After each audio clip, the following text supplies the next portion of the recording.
organizacional tiene, el psicólogo organizacional tiene dos grandes esferas de acción.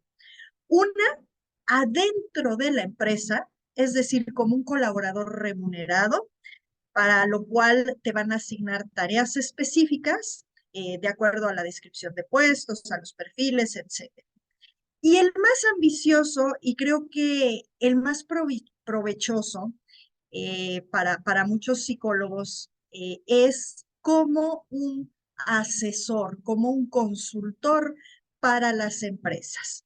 Yo creo que al final los profesionales, o muchos de los profesionales, quisiéramos llegar a esos rangos de experiencia donde yo puedo ayudar no solo a una, que es donde yo trabajo y me pagan un salario, sino a muchas empresas con las herramientas y los conocimientos que en el paso del tiempo se van adquiriendo. Entonces, lo primero que tenemos que hacer, y tu formación de psicóloga, de hecho, esta sesión, esta última sesión, creo que lo único que va a hacer es como recordarte cosas de tu carrera de psicología, porque son manejos que ustedes ya hacen con intervenciones terapéuticas, con intervenciones de contención, etcétera. Entonces, pues vamos a ir recordando qué son los grupos. Si la materia y esta sesión se llama asesoramiento a grupos, bueno, vamos a ver qué es un grupo. Y para eso vamos a correr este video. Toño, si me apoyas, por favor.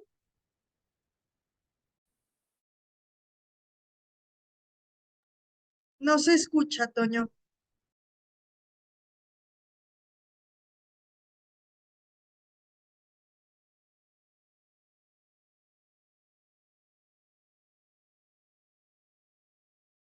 Un grupo es el conjunto de una o más personas interactuando entre ellos, compartiendo ideas y temas similares entre sí. Esta agrupación puede estar compuesta por personas con características diferentes, pero que tienen un objetivo en común. Los grupos también son denominados grupos sociales debido a que son personas las que las componen. Dichos conjuntos deben tener un sentido de unidad que está soportado en el interés específico que comparten. El hecho de que personas distintas que persiguen un objetivo común puedan interactuar como grupo permite que cada individuo que lo compone pueda desarrollarse mejor como persona, pues tiene un soporte social en dicho conjunto. Tipos de grupos según su tipo de relación. Grupo primario. Son aquellos grupos en donde los integrantes que lo conforman tienen una relación muy cercana entre ellos, la cual se basa en la confianza y el afecto. Son grupos normalmente de tipo pequeño, pues debido a la cercanía que existe entre sus miembros, no se extiende a muchas personas, formando lazos más estables y duraderos. Los grupos primarios son considerados muchas veces los más íntimos y naturales, pues los individuos se relacionan de forma familiar y voluntaria. Una de las características más importantes es que si algún integrante del conjunto deja de existir, este se vuelve irreemplazable, debido a que se ha creado una relación tan estrecha con los otros miembros que volver a crear estos lazos es difícil. Como ejemplo para este tipo de grupos se tiene la familia, la cual es un grupo de selección casi que natural y la relación entre sus miembros está basada en el amor y la intimidad. Los amigos, el cual es un conjunto de personas que, si bien pueden ser diferentes, tienen muchos intereses en común. Por otra parte, hay relaciones de confianza y respeto. Grupo secundario. A diferencia de los grupos primarios, los grupos secundarios son de mayor tamaño y la relación entre sus participantes no es tan personal y cercana. Son grupos que se conforman para conseguir un objetivo común y colectivo, pero de forma menos natural y voluntaria, ya que su formación puede basarse en reglamentos o estatutos. Una característica a tener en cuenta en los grupos secundarios es que sus miembros tienen una buena relación, pero esta carece de la afectividad y emocionalidad del grupo primario. Debido a su tamaño y composición, dentro de un grupo secundario pueden encontrarse varios grupos primarios. Para estos grupos se pueden encontrar como ejemplo los empleados de una compañía, en donde si bien hay buenas relaciones, el agrupamiento de sus miembros está basado en un reglamento común para todos. Grupos estudiantiles, en donde varios estudiantes que persiguen un objetivo común de estudio se unen para lograrlo. No hay una relación personal cercana entre ellos, sino compañerismo. En las agrupaciones religiosas se pueden encontrar un gran grupo de personas que se unen alrededor de una creencia o principio común, logrando conectarse entre sí alrededor de dicha doctrina. Grupo de referencia. Estas son agrupaciones con las que una persona se compara con el fin de lograr un comportamiento basado en lo que ese grupo referente genera. Son grupos a los que no se pertenece, sino a los que se quiere pertenecer y hacer parte de ellos por lo que representan y generan. El individuo que quiere unirse a él se rige por los estamentos del mismo. Un ejemplo es un grupo de trabajo al que una persona quisiera unirse para lograr un mayor reto profesional o en el que aspira a trabajar debido a lo que este grupo representa. Grupo de pertenencia es el grupo en el que un individuo es reconocido claramente como integrante y que hace parte del mismo de manera activa. Una persona puede ser parte de uno o varios grupos de referencia, respetando las normas, leyes y reglas establecidas en este. Un ejemplo claro de un grupo de pertenencia es el ser ciudadano de un país, en donde una persona hace parte del mismo, respeta sus leyes, pero a su vez puede hacer parte de otro grupo. Grupos formales. Los grupos formales son comunidades bien estructuradas, orientadas hacia un objetivo común, basándose en comportamientos reglamentados. Como ejemplo de un grupo formal se puede tener un área de trabajo de una compañía, en donde hay un reglamento y una estructura formal. Grupos informales. Los grupos informales son aquellos en los que no hay una estructura formalizada, sino que sus miembros se unen principalmente por lazos de amistad y simpatía. Un grupo informal puede ser un grupo de amigos en donde no hay normas que lo reglamenten. Grupos abiertos. Los grupos abiertos son aquellos a los que cualquier persona puede acceder sin ninguna restricción. Un claro ejemplo para estos grupos pueden ser los grupos literarios, en donde cualquier persona con interés en la lectura puede ingresar. Grupos cerrados. Los grupos cerrados gozan de mayores limitaciones para que alguien ingrese a él. Un ejemplo para grupo cerrado puede ser el ingresar a un club privado.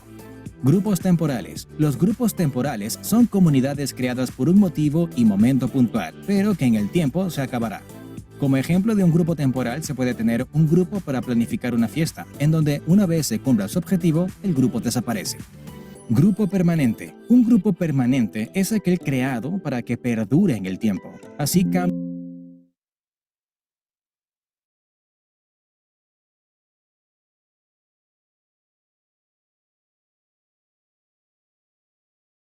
sus miembros. Un ejemplo para un grupo permanente puede ser el de una asociación de naciones como la ONU.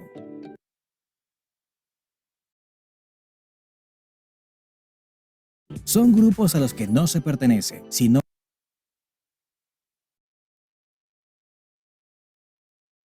Gracias, Toño.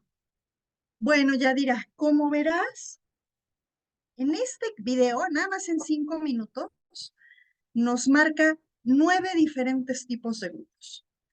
De ahí la complejidad de trabajar con grupos.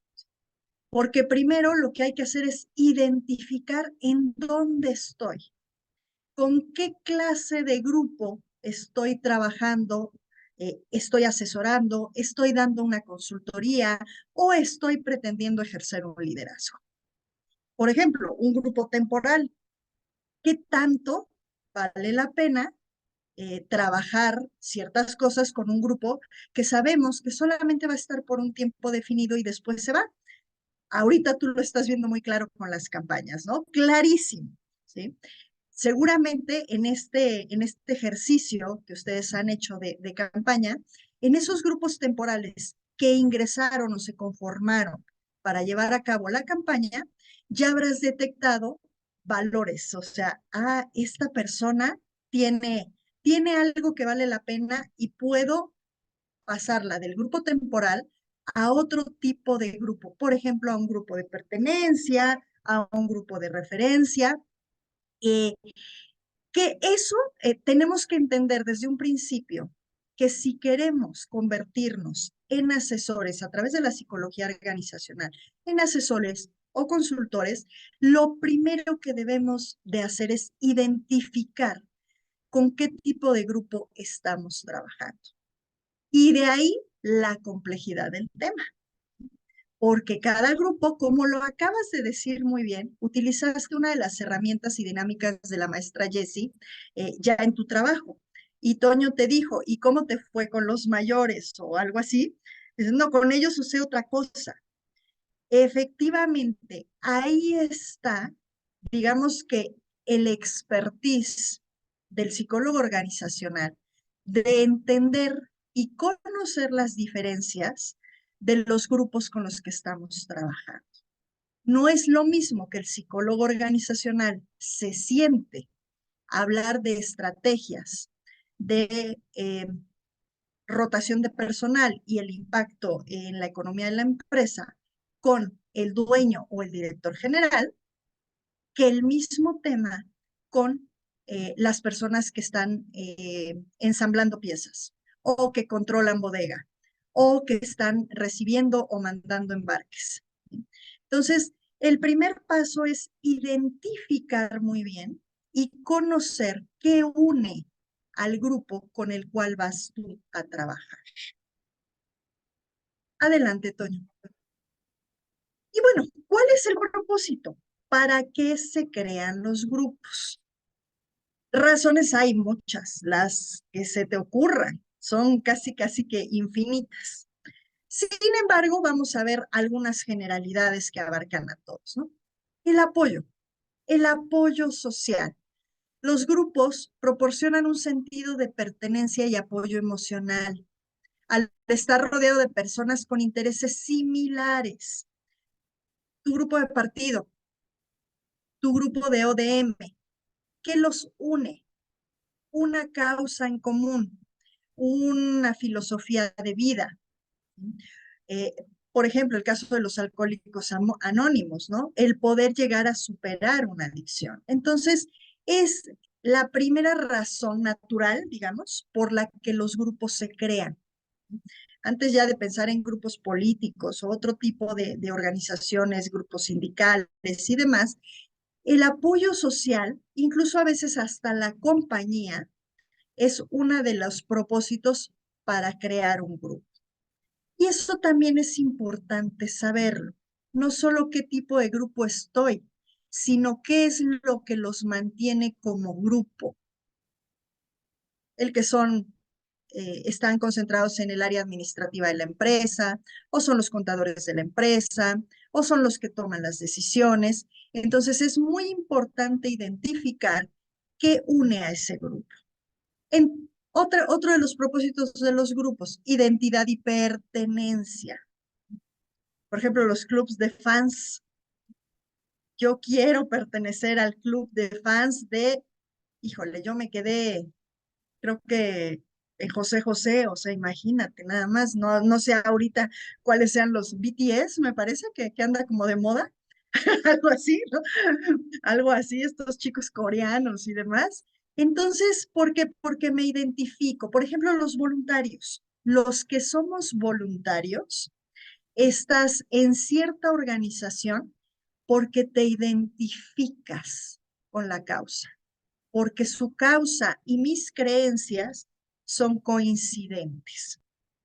Entonces, identidad y pertenencia hace que el grupo esté por encima de un grupo de solo apoyo social, porque ya empiezas a sentirte parte de, ya no es solo me siento bien, sino formo parte de una causa, un club de fans, una afiliación política, porque creo en la plataforma política de tal o cual partido o tal o cual candidato, ¿no?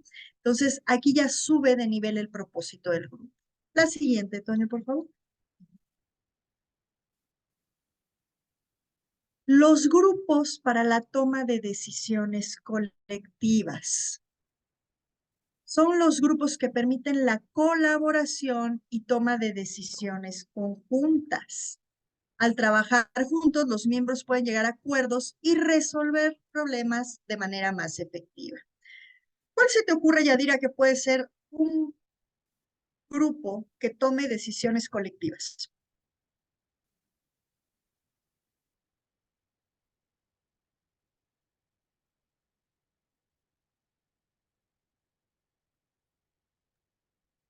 Los regidores a la hora de votar una ley. Perfecto. ¿Ok? ¿Uno más, Toño? De manera colectiva, un grupo de vecinos. Perfecto.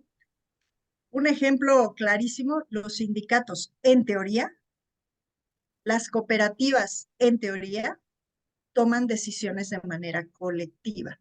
La democracia en sí, los ejercicios democráticos en sí, son decisiones colectivas.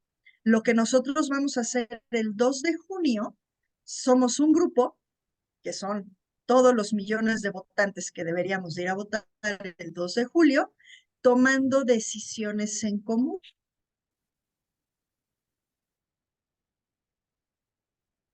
PRI, PAN, PRD, no sé qué más, otros por el Movimiento Naranja, mejor conocido por Movimiento Naranja o Fosfo.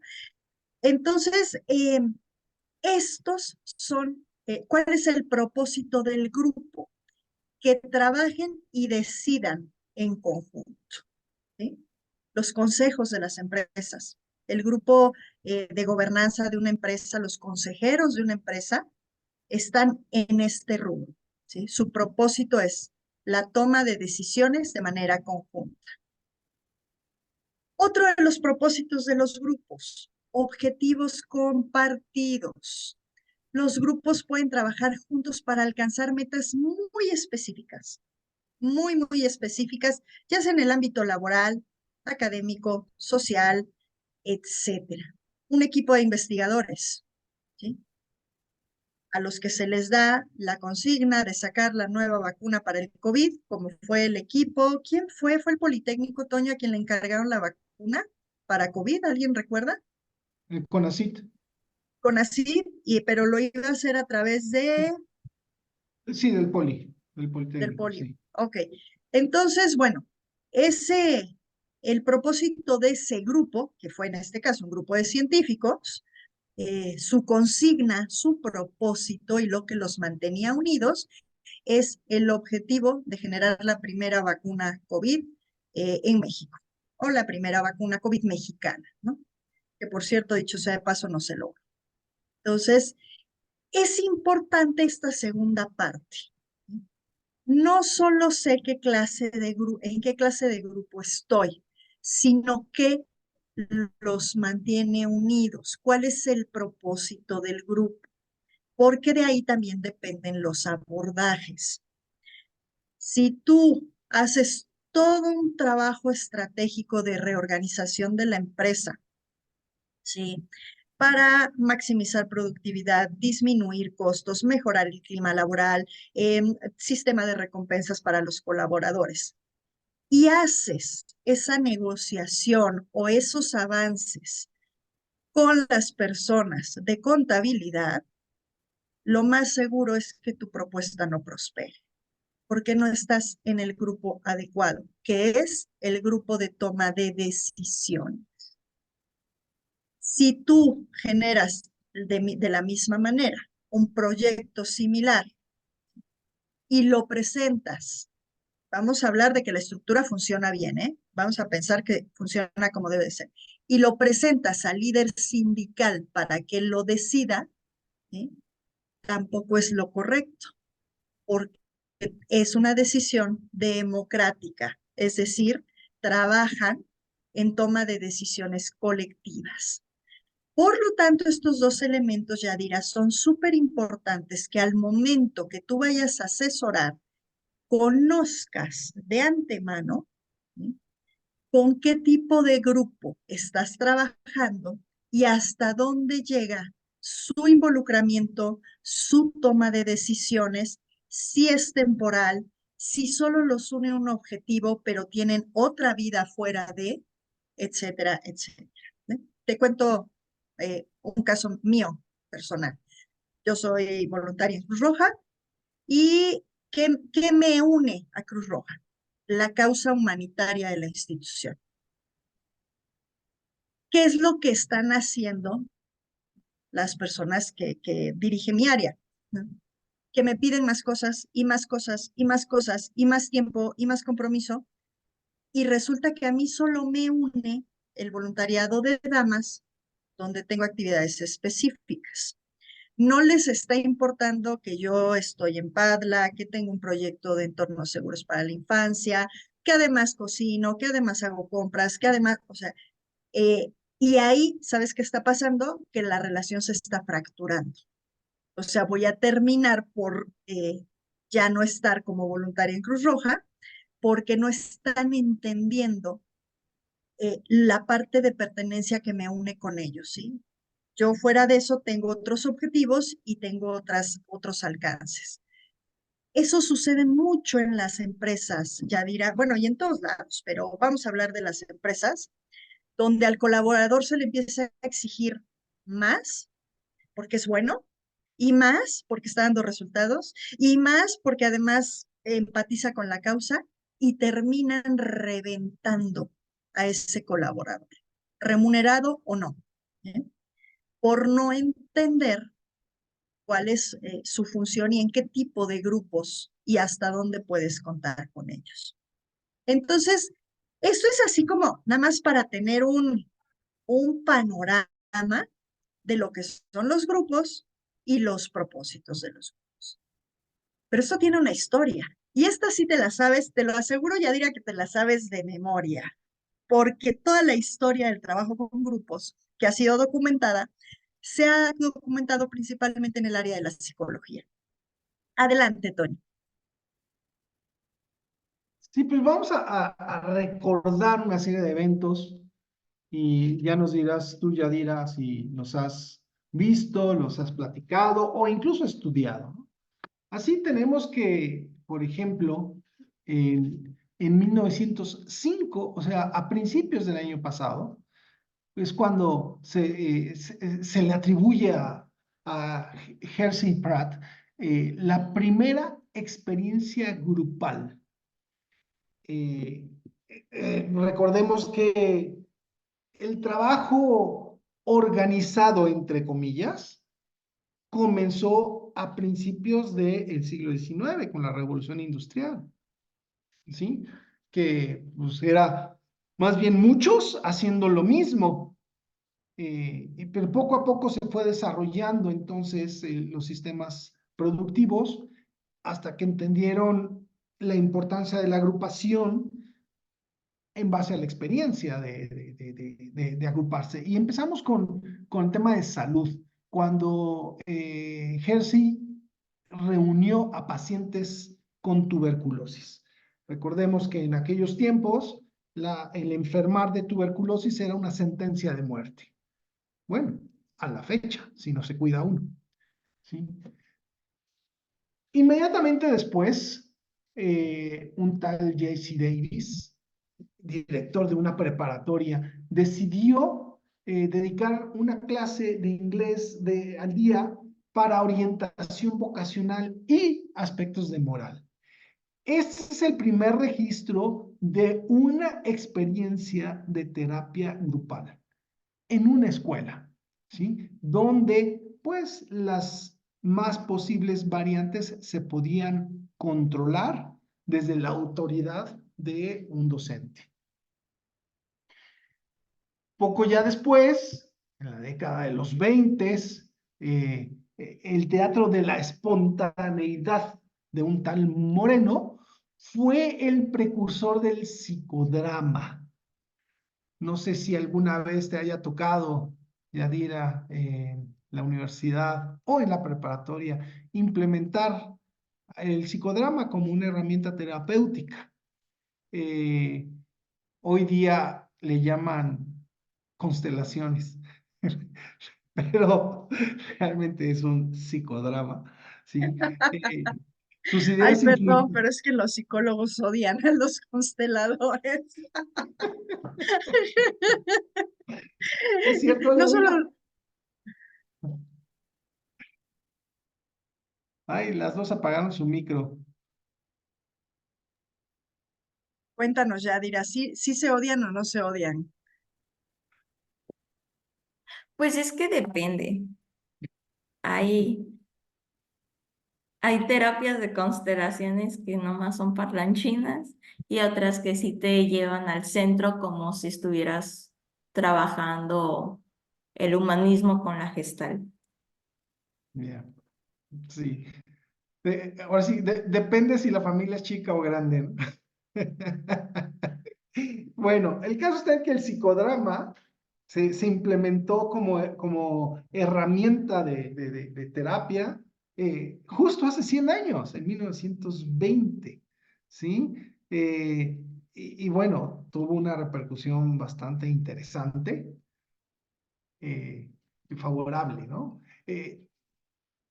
Después, 10 años después, ahí por los 30, ya cuando empezó, ya estaba de suyo la producción en serie, ¿sí? Que le implementó Ford, ahí en Henry Ford. Ya estamos hablando de Elton Mayo, en sus teorías psicológicas y administrativas. Ya estamos hablando de un desarrollo de la administración como ciencia y de los temas organizacionales ya como una materia de estudio. Pues en este hervor, en los 30, hubo un aumento en la orientación grupal, publicaciones prácticas psicoeducativas, grupos de autoayuda, fueron creados, Alcohólicos Anónimos empezó a tener su trabajo, su labor, su conformación, donde estos fundadores afirmaron que la potencia de las personas que se reúnen e interactúan de manera solidaria produce cambios.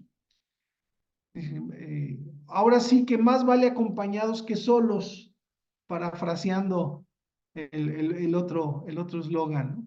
Es más vale acompañados que solos. Incluso es una de las máximas que nosotros tenemos para el éxito de la educación en línea, ¿sí? Que más vale para el buen éxito estar acompañados y en vivo que estar solitos viendo grabaciones. En los 40 ya interviene un tal Lewin, reconocido como fundador de las dinámicas de grupo. Desarrolló la teoría de campo que enfatiza la interacción de los individuos y su entorno, ¿sí? En los 50 los procedimientos grupales se utilizaron en prácticas ya de consejería familiar. Curiosamente, porque en los 50, en la posguerra, es cuando empieza a haber una polulación de los divorcios, ¿sí? Se pone de moda los divorcios, sobre todo en Estados Unidos, ¿sí? Después de que regresaron de la guerra, todo el mundo y de ese ajetreo, ese reacomodo social, pues no tuvieron cabida. No, muchos no supieron cómo reincorporarse. Muchas personas que ya tenían trabajo porque los hombres estaban en la guerra, sobre todo mujeres, pues perdieron su trabajo. Y toda esa crisis social, pues tuvo sus repercusiones. Y aquí es cuando empieza Dreyfus a proponer la consejería familiar, las terapias familiares. También trabajó con grupos de papás, es decir, la educación de padres. Fíjense, desde los 50 están en Estados Unidos sobre todo, sensibilizados a la necesidad de educar a los padres.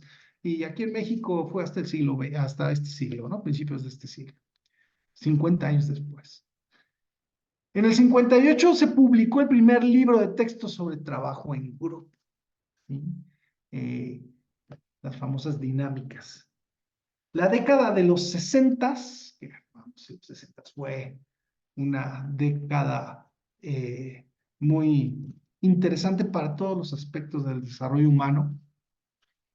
Y en este tiempo comenzó el movimiento del potencial humano.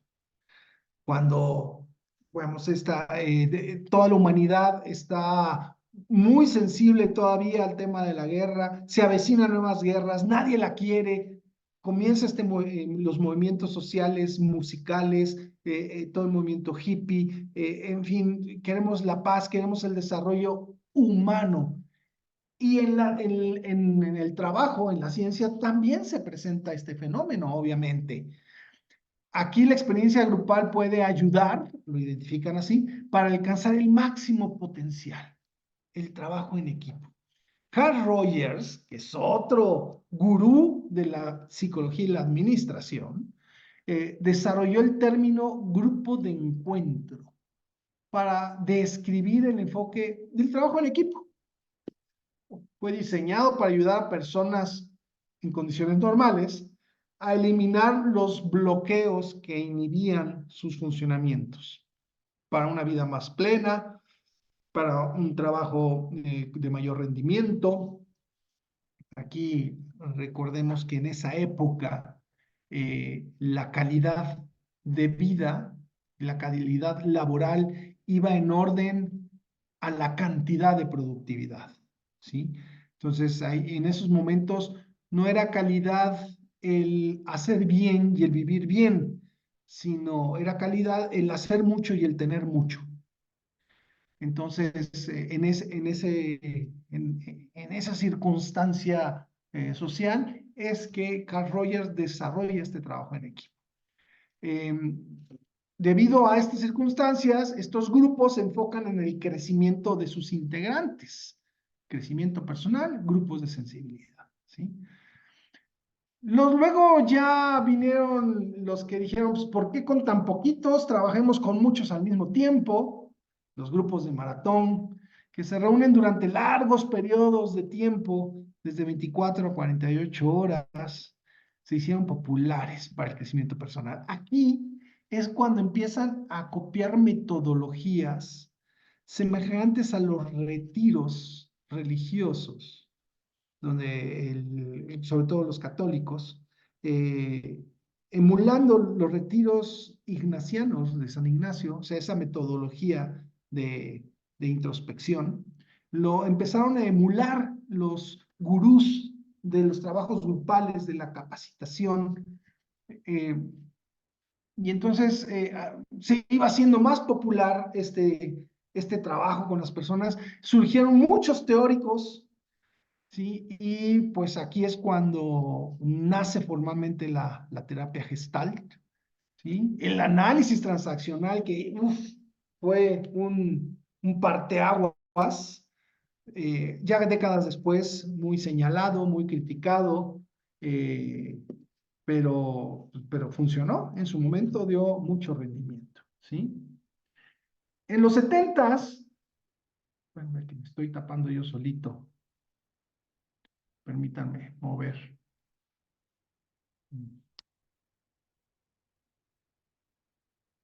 Ya pude. En los 70s se formó perdón ustedes. Algo no estoy haciendo bien. Perdónenme tantito.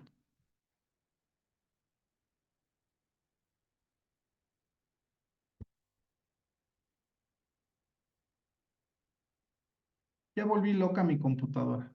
Denme unos segundos. Si quieres, yo sigo proyectando, Toño. El... Sí, es que tengo aquí un recuadro que quién sabe qué es.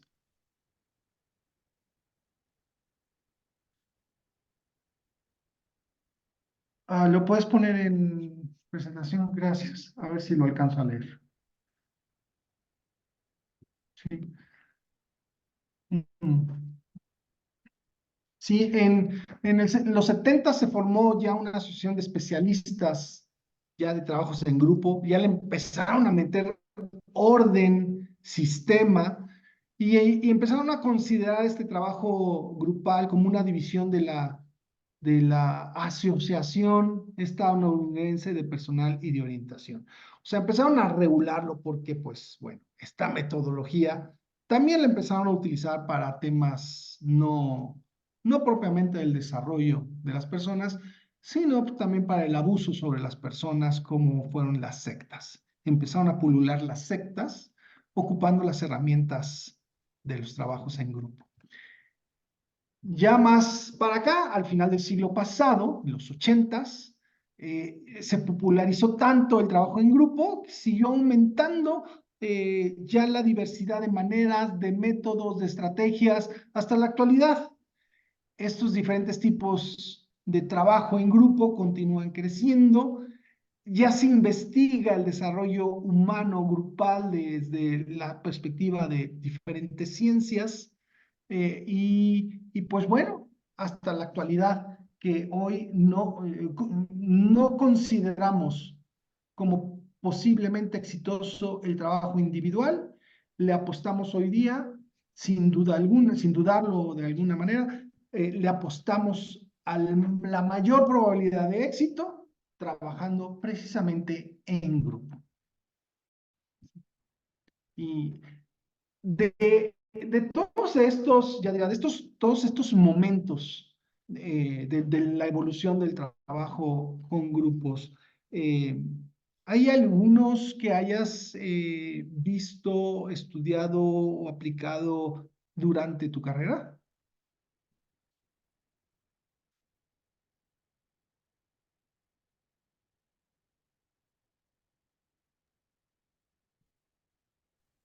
No, porque en mi carrera era más cuestión individual. Lo Ok. único de grupo que se me viene a la mente es cuando realizamos un taller para alumnos de preparatoria, pero siempre nos enfocábamos Ujú. a, a terapia individual. Ya. Interesante. Sí, más bien fue el 1 a 1, sí, que es ibas más bien para psicología clínica, supongo. Sí, Sí, muy bien. Pues bueno, son herramientas muy, muy valiosas que te van a servir y mucho a la hora de dirigir grupos de discusión, ¿sí? Sobre todo aspectos éticos de parte tuya en el manejo de la información y en la dirección de las discusiones. Y bueno, hasta aquí el recorrido histórico. Adelante, Ivonne. Gracias, Toño. ¿Por qué es importante esta parte histórica, Yadira? Eh, Hay varias aristas. La primera, trabajar con grupos, aunque la humanidad, desde que el mundo es mundo y la humanidad tiene esa capacidad de interrelacionarse con otros, que ha sido desde la creación, porque pues el hombre se tuvo que haber relacionado con una mujer en algún momento de la historia, independientemente de los orígenes que cada quien le atribuya al nacimiento de la humanidad. La realidad es que solo tiene 120 años el estudio en trabajo de grupos humanos. Es muy poco el tiempo y me lo acabas de reafirmar. Ahorita que dijiste, siempre se busca más el 1 a 1, ¿no? Esta parte de trabajar con una sola persona. Ambas partes tienen sus desafíos y sus retos. Lo que determina en determinado momento, valga la redundancia, el éxito de trabajar de manera individual o de trabajar en grupo es los métodos que se utilicen para controlar a un grupo o hacer que una persona en solitario pueda abrirse y expandirse, como sucede en la consultoría o en las consultas psicológicas de terapia clínica, ¿no? Las metodologías para trabajar en grupo son tantas como lo que puedes leer aquí, ¿sí?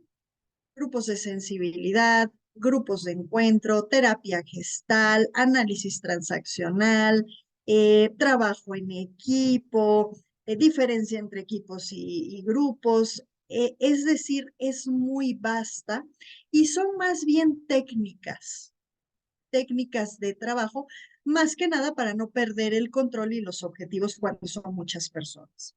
Pero bueno, vamos a hacer un trabajito práctico, Yadira. ¿Tienes hoja y papel a mano? sí, Genial.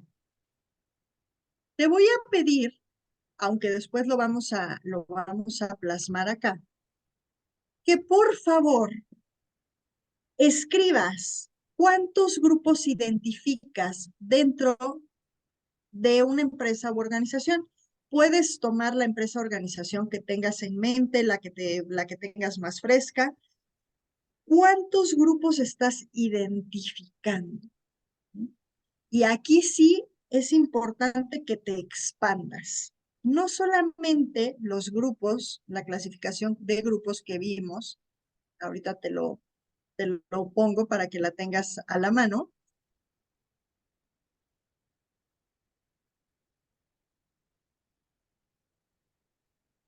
No solamente esta o las que vimos en el video, sino los otros más.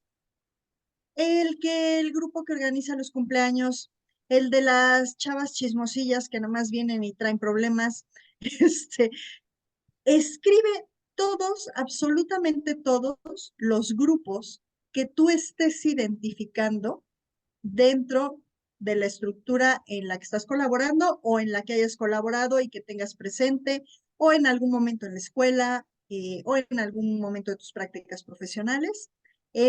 Son 10 minutos, creo que 10 minutos estamos bien, Yadira, para que tú puedas Sí. identificar, no importa el tamaño del grupo, ¿sí?